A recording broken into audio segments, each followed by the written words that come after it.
Paano ba mag-let go ng 20 years?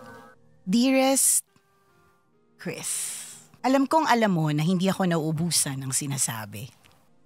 Sa ating dalawa, ako yung palaging maraming opinyon sa mga bagay-bagay.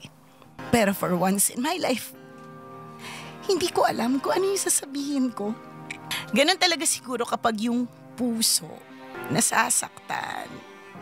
Una, gusto kong magpasalamat sa 20 taon ng tawanan at kwentuhan.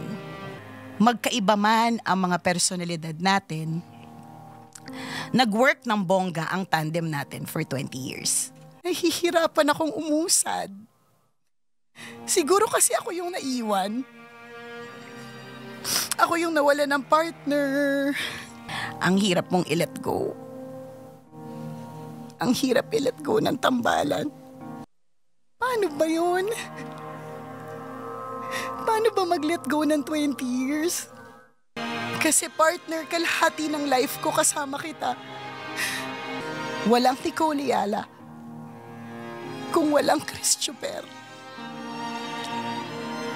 After all, once at tambalan, always at tambalan. Kailangan pa bang i-memorize yan? Love Radio Basic!